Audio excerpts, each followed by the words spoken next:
მასწავლებლის სასერტიფიკაციო გამოცდები ფიზიკაში 2021 წელი ვარიანტი მეორე ამოცანა ნომერი 4.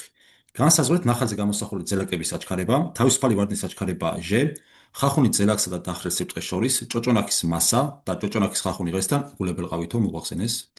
კარგით ბატონო, ესე იგი მოცემული გვაქვს ხახუნის ძალა, არ გაითვალისწინოთ შესაბამისად ეს უდრის ნულს. ჭოჭონაქის მასაც უგულებელყოფილი გვაქვს აგრეთვე, რომელიც არის ნულის ტოლი.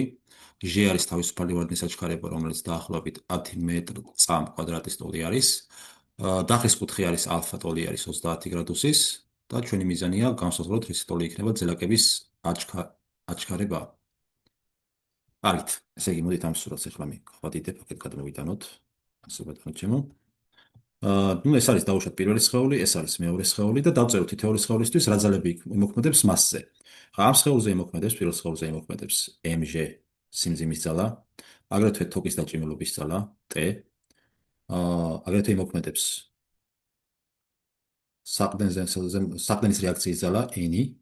მეორე სხეულზე ანალოგიურად გვექნება mg სიმძიმის ძალა ქვემოთ მიმართული, აგრეთვე იმოქმედებს თოკის დაჭიმულობის ძალა აქ და მოდით შემოვიტანოთ კოორდინატთა სისტემა.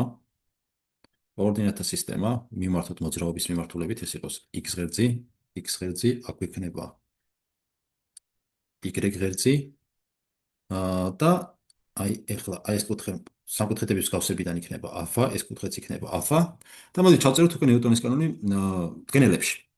ნუ რა გვექნება პირველი სხეულისთვის რას მივიღებთ? პირველი სხეულისთვის t და x ღერძი ერთი წრის გასწრებაა მიმართული, ამიტომ t-ს mg-ს გეგმილი x ღერძზე იქნება -mg სინუს α, ანუ გამოკლებული mg სინუს α, ტოლი არის ამ სხეულის მასისა და აჩქარების ნამრავის.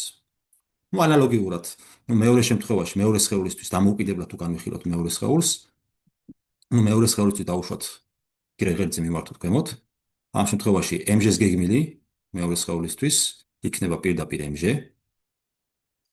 t ამ შემთხვევაში რადგანაც t და y ღერძი მიმართული არის ურთიერთსაწინააღმდეგო მიმართულებით, გამოკვდება t და ეს ტოლი იქნება სხეულის მასისა და აჩქარების ნამრავის. კი ბატონო, ეხლა მოდით ესე მოვიქცეთ მეორე ამ სისტემაში შემოვალ მეორე განტოლებას დავუმატოთ პირველი. ნუ ამ შემთხვევაში t-ები გაბათილდება, ხო? mg-ს პლუს მინუს mg სინუს α მოგცემს mg-ს მინუს mg სინუს α და m-ას დამატებული m-ა მივიღებთ 2m-ას. ეხლა m-ები შეგვიძლია შევკვეცოთ, აგრეთვე თუ გავითვალისწინებთ იმ ფაქტს, რომ α 30 გრადუსის ტოლი არის, მივიღებთ აქედან რომ ჟ-ს მინუს ჟ ნახევარი ტოლი არის 200.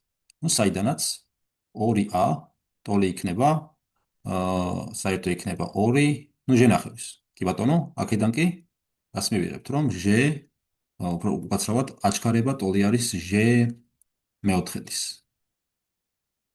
ეს კი არის რომელი პასუხი შევხედოთ? ხო, პასუხი B.